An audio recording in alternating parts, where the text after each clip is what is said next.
I'm Andre Huey and welcome to this edition of the SKN Newsline Newscast. At this stage, there is no need to have a 24-hour quarantine for fully vaccinated visitors, says a medical professional. More in this report. Remove the 24-hour quarantine for persons entering St. Kitts and Nevis who are fully vaccinated, says former Chief Medical Officer Dr. Patrick Martin.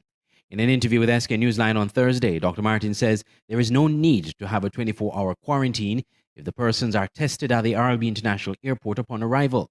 Once they test negative, then they can leave and integrate with the community, he says. We have neighboring countries who have been doing zero quarantine for fully vaccinated persons who have negative PCR. They come into country with a negative PCR and they're tested at the airport with a rapid test or a PCR test. And if they're negative, welcome to the country. So again, I think best practices in the region have proven themselves to be best practices and should be copied. In my estimation, we should abandon the 24-hour quarantine, provided that testing is done at the airport upon arrival. Effective October 7th, 2021, the vacation in place was reduced to 24 hours with the required RT-PCR arrival tests taken on site at travel-approved hotels and accommodations. Test results will be made available during the 24-hour vacation in place. Those travelers with a negative test result may fully integrate with the Federation after the 24-hour period has elapsed. Meanwhile, Dr. Martin applauds the move to use antigen testing as part of the COVID-19 testing protocols for St. Kitts and Nevis. The top performing rapid antigen tests give you highly accurate results in very quick time, 15 minutes. With that, you are able to pick up asymptomatic persons who are asymptomatic and isolate them right away. Also, you could use a rapid test to routinely test students and office workers and workers in business. So you can catch people early and don't have to go to a blanket approach and close down the entire school, close down the entire office, close down the entire business. So congratulations. Better late than never. Chief of Staff at the JNF General Hospital, Dr. Carmel Wilkinson, disclosed Wednesday that the government had approved the use of the antigen testing along with the RT-PCR tests in the contact tracing of COVID-19 cases. This, he suggested, would improve the management of the contact tracing process. Andre Huey, SKN Newsline. The use of rapid antigen kits to test for COVID-19 has been approved for specific circumstances as the country's economic activity expands. For the details, we join SK Newsline's Glenn Bart. St. Kitts and Nevis will be using the rapid antigen test shortly after obtaining approval from the federal cabinet. With the sensitivity and specificity much improved and supported by the World Health Organization, health authorities on St. Kitts and Nevis recommended the use of the test for detecting COVID-19. It is believed the test would be useful in several circumstances and would also be helpful in supporting further economic activity. The approval was announced by Dr. Carmel Wilkinson, the acting Chief Medical Officer, during the 20th October NEOC COVID-19 briefing. I was happy while I was sitting here that I got a WhatsApp message from our Minister of Health, the Honorable Akila Byron, to say that the recommendations that the Ministry of Health and the task force put forward our testing was approved in Cabinet. I said over the last two meetings here what I've been saying all along, that we were looking at the science and the information behind the antigen testing, and that once these tests became sufficiently sensitive and specific, we will think about using them. And the World Health Organization recommends the use of the antigen tests in 4 scenarios in terms of case finding, outbreak investigation, and monitoring trends and contact tracing. And the Cabinet has approved the use of the antigen test in 3 of these 4 scenarios for case finding, outbreak investigations, and monitoring trends. And so this means going forward, if, for example, there's an outbreak in a school, instead of us having to test the entire class or the entire school with a PCR test that will take days to get the results back, we can do testing with the rapid antigen test, get the results back almost within 30 minutes to an hour, and determine how we move forward. If there's an outbreak in the prison or in the cabin home, we can get results at a very quick way. We will always still have the PCR test to confirm if we have any positive cases, and the PCR test will continue to be used for the contact tracing. The only rapid antigen tests that we'll be using are those that are approved by the World Health Organization and the FDA. And we say FDA because there are a number of our guests who come from the United States and have to go back to the United States. And so there's actually no reason why a passenger leaving here, going to the US, where they will accept an antigen test, and we will be forcing them to do a PCR test. And so the rapid antigen test is also now being offered to the outgoing passengers. And all of the private labs, they are ready to roll so that you can go there this afternoon or tomorrow and have your rapid antigen test done if it is so indicated. Dr. Wilkinson made it clear that the sampling will be done by trained professionals and no self-testing will be accepted. Glenn Bart reporting for SKN Newsline. When we come back, a warning for the St. Kitts Nevis public as the international shipping crisis threatens supplies.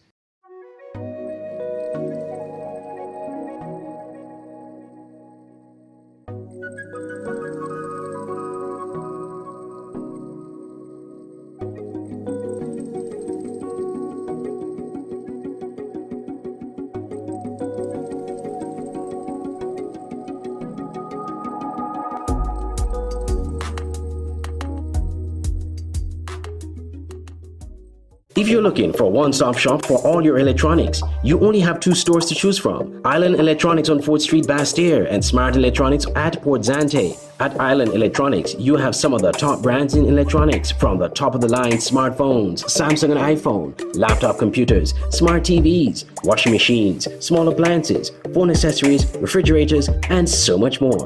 Brands include Whirlpool, Samsung, Black & Decker, HP, and much more. Island Electronics is located in the heart of Basse-Terre. Make it easy for you to access and shop.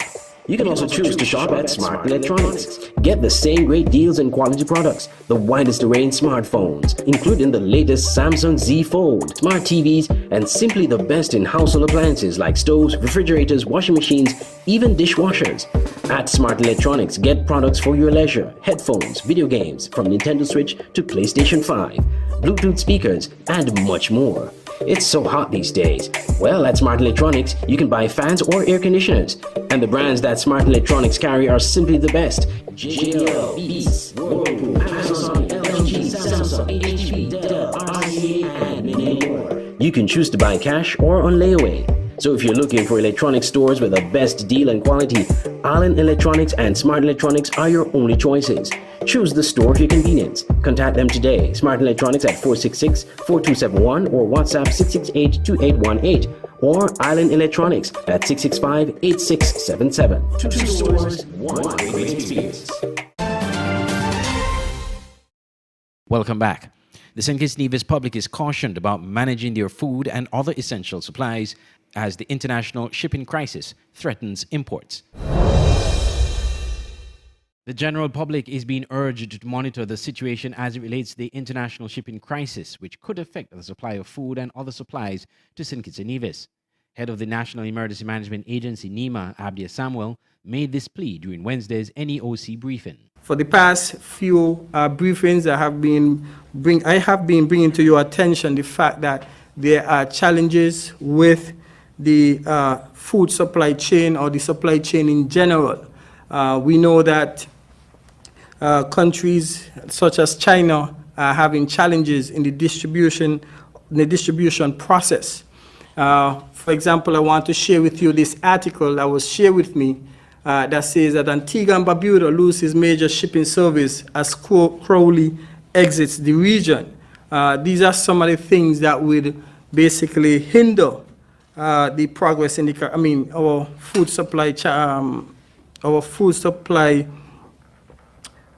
channels in the Caribbean region. So I want to again appeal to persons to manage whatever supplies they have. Please pay attention to this situation, because just imagine that we don't have rice, we don't have the basic essentials. These things bring a level of social instability or unrest. He urged the public to carefully manage their essential supplies. We don't want to be alarmist, and we don't want to create any panic. What we want is to have a resilient society that is prepared to respond to any type of eventuality that may affect our way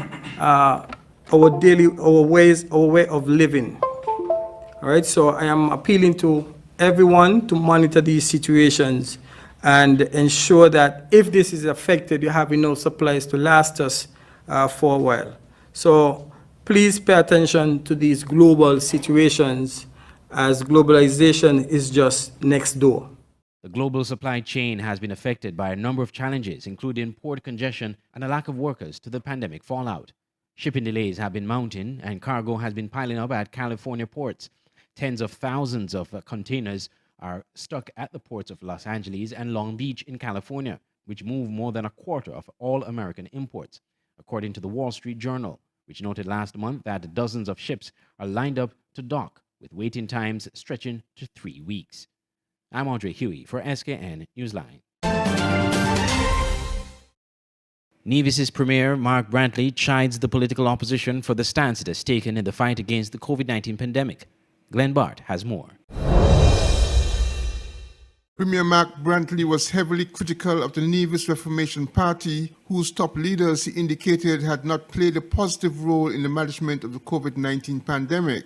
Speaking on his weekly radio program called On the Mark, Premier Brantley described the opposition party as, quote, not lifting a finger to help, unquote, as he illustrated how opposition parties and leaders in other CARICOM countries joined forces on the issue of fighting the pandemic. He essentially accused the NRP of peddling misinformation and of not exhibiting proper leadership. And opposition is supposed to criticize, yes, but the best criticism is one which comes with a suggested alternative. But when you sit down and you start to cuss the task force, and oh, they don't this and they don't know anything about crisis management, and like you want somebody to manage crisis. This is the biggest crisis we have had in a century. Nobody, no book, nowhere could tell us how to deal with it.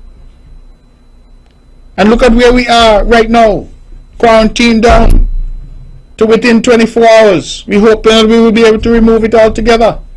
We are moving in the right direction. And you would want to imagine how much farther ahead we could have been in this fight if the opposition was willing to hold hands with government and say, listen, let me go out and get everybody vaccinated. Let me go out and encourage people to take the vaccine, man. Let me get the country back working. We're going to fight on the politics, but on lives and livelihood, there is no need for this. So if people start to die, what do you think? It hurt the government, no, it hurts people. Because at the end of the day, this should be about people, it should be about us. But when the opposition is going to write to me a formal letter, tell me, you want partnership, go along with that. Go along with your business with that. We are not prepared to partner with you on this issue of vaccination for our people. That's what they did. Premier Brantley said the hand of cooperation is still extended to the NRP in the fight against the COVID-19 pandemic. Glenn Bart reporting for SKN Newsline.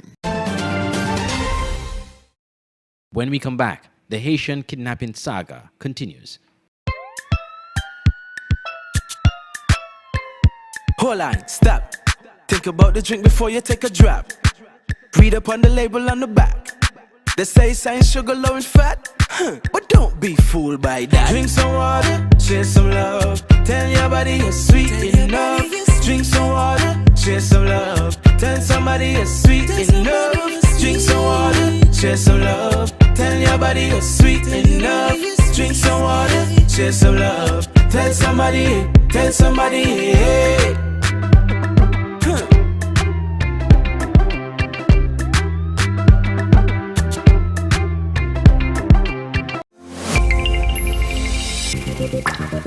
An open interactive event can be described as tremendous, effective, on par with any conference around the world. From exhibitions to trade shows, corporate events to product launches, from press events to political functions. We are the secret sauce behind events that make you go, wow. We stage multiple world-class events in the Caribbean and develop the skill to deliver quality in every detail, whether the event is live or fully virtual, or maybe even somewhere in between. At Open Interactive, we got your events covered. Get your free quotation today at www.madebyopen.com.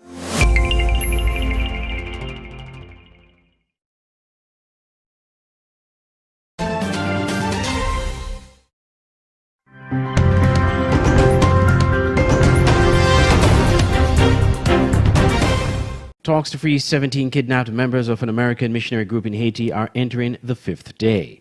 Al Jazeera's Manuel Rapallo reports from Port-au-Prince, Haiti. Residents of Titania in the north of Port-au-Prince are reeling from the recent abduction of a group of Christian missionaries and their families. This health clinic is one of several public services in the community that have benefited from donations provided by the charity workers. Many here worry the kidnapping might mean that assistance from the missionary organization could come to an end. We have not received any help now because they kidnapped the missionaries. Whatever happened, that is hurting us. It's affecting us a lot and it's hurting us. Our arrival in Titanian did not go unnoticed. Many locals were eager to share examples of how the charity group has improved the lives of community members. Since the kidnapping, emotions here are running high.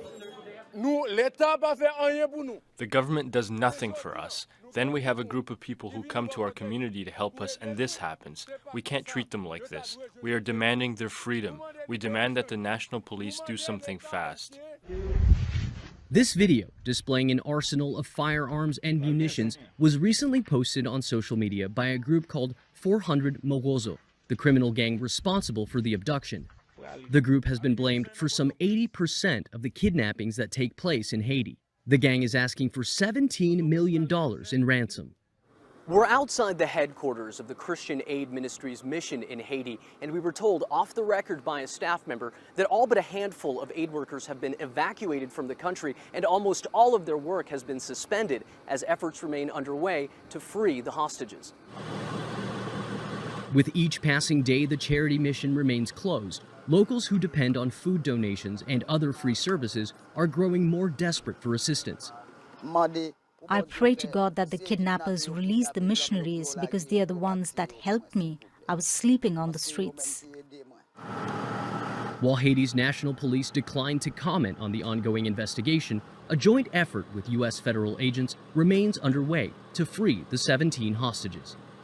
Manuel Rapallo, Al Jazeera, Port-au-Prince. We have a follow-up on the investigations into the alleged human sacrifice rituals performed at a church in St. James, Jamaica. Some residents in the area and former congregants shed some light on the development relating to the story. TVJ News has more. And we now go back to an earlier story from St. James. Our reporter Kirk Wright revisited the crime scene at the Pathways International Restoration Ministries. The leader remains in custody, while more congregants are speaking out. The heavy police presence and the crowd that descended on the Pathways International Restoration Ministries after the chaos Sunday night are all gone, but curiosity lingers. So we visited the church on Tuesday in search of answers. So while we were on the scene, a number of police officers from the Major Investigation Division came here, and clearly the investigations here are still ongoing. The place is still cordoned off. I suspect the police are here to pick up whatever clues they can in the aftermath of the deadly shooting. We were also told that the female congregants who were taken into custody after the shooting, they have been released. We are not able to say how many of them, but the children who were also taken into custody, they have now been placed into state care. The men are not so fortunate. We were told that the men are still in police custody and they are being questioned by the police. As to when they will be released, that we are unable to say. The police later told us that 9 males remain in custody, including the leader. Except for the investigators, the animals are the only other living things left on the compound. A pair of black footwear and a piece of white clothing with specks of blood are an indication that something unusual happened here. A young woman who didn't want her identity revealed says she has been a member of the church for 2.5 years. According to her, there was nothing unusual until Dr. Kevin Smith called the 3-day sermon. All that is going on is just like a shock to me. It's just like I'm in a dream. As I was hitting myself yesterday when I was in Christopher vehicle, I'm hitting myself and say, wake up, wake up, wake up. Because I can't believe what is happening. She says he came off as a very loving and caring person. It was from Saturday through to Monday, which it is strange because we never have something like that before. We have convention, but not this. It is so strange. It is really strange. A resident of the Albion community where the church is located told us the church began operating in the area 3 years ago, but she had concerns. When he came up here and he started putting up the temple, the thing about it, the people would have to all wait until he comes before they can go inside. When they had they used to have a tent here, and they have to wait on him. So I used to wonder why he and about 6 men have to go inside there first, and then they go in after, and they clapping him, welcoming him. She said several things the leader did and say drew her suspicion. According to the woman who goes by the name Vicky, says Dr. Smith had asked her to purchase a piece of her land, but it was the purpose that raised a red flag. So I said, for why? You want to build a temple and an underground place for people can worship. I said, underground for worshiping where? He said, a piece of land where the blue house is, and you would mind, you could sell it behind me. I tell him, no way, they will not sell it. Meanwhile, a GoFund has been launched to assist with the leader's legal fees. Kirk Wright, TVJ News.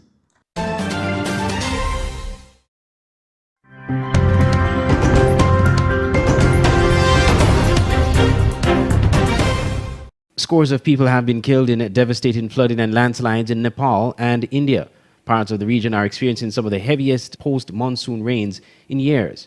Rescue efforts have begun, but the damage is already immense. More from DW.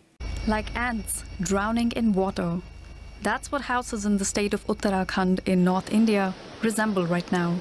Torrential rains and floodwaters have engulfed the region, destroying homes, roads, and bridges, and killing several people. Flooding has also triggered landslides. In one case, a home was buried, killing 5 members of the same family. Rescue workers are trying to find the missing and get people to safety. Some have been airlifted. All our rescue forces have been split into multiple smaller teams and have been deployed to several flood-affected areas on rafts, on ropes. The National Disaster Response Force has also deployed teams. We're also clearing several roads that have been closed due to flood damage. Flooding from monsoons is common in these regions of Uttarakhand. But scientists say the problem is made worse by erratic rains due to climate change. Nearby construction projects are also adding to the problem. For many, their livelihoods have been completely destroyed. Around Dolmar, the paddy crops of the villagers are completely damaged, and the fields have washed away. The roads are muddy. Authorities are visiting the affected areas with promises to help the most vulnerable. Our government is with the victims. Farmers have faced huge losses. We are trying to quickly assess and provide compensation. Neighboring Nepal has also been badly affected. Many people have died. Residents in remote areas are still waiting for help as rescue teams struggle to reach them. But the rains are not stopping, and more is predicted in the coming days.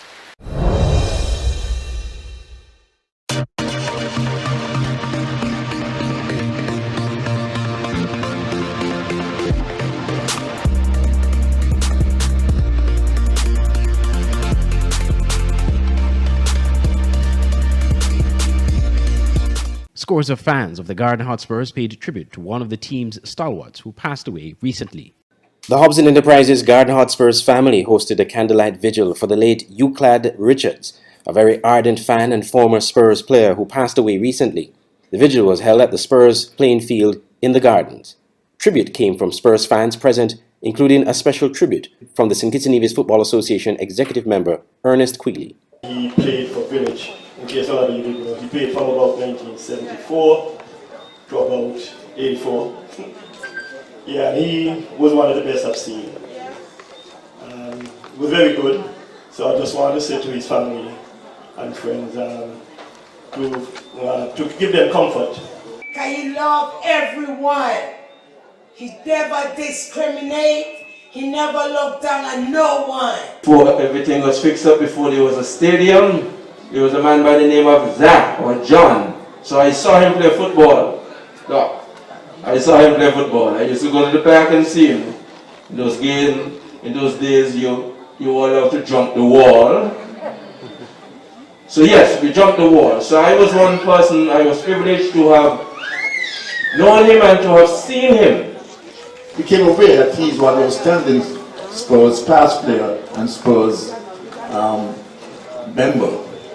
And I said to myself, I thought I was the only one who lived in the East and had such a passion for the Iron Spurs.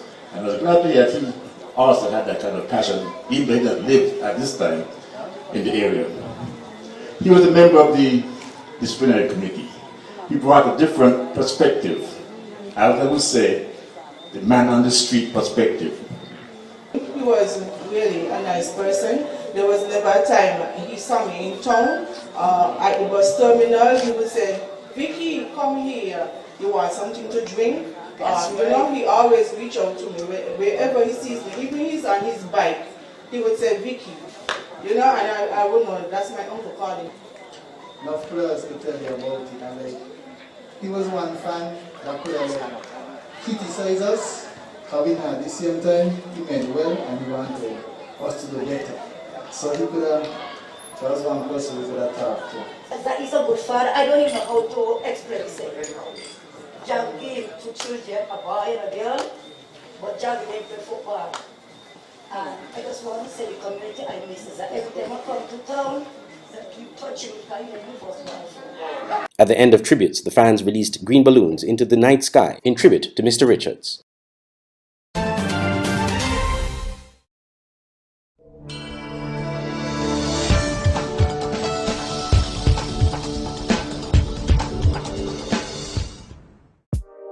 Welcome to the SKN Newsline Weather Report. I am Janil Boone.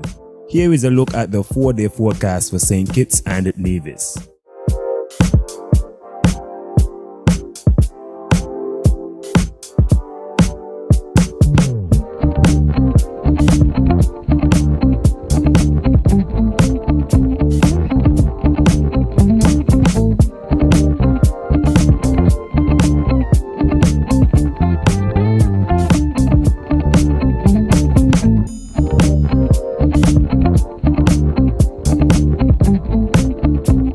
For a more detailed weather report, visit our website at www.sknnewsline.com.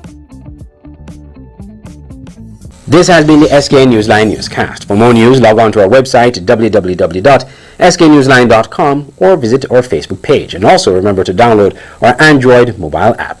From all of us here at SKN Newsline and at Channel 95, I'm Andre Huey. Thank you for watching.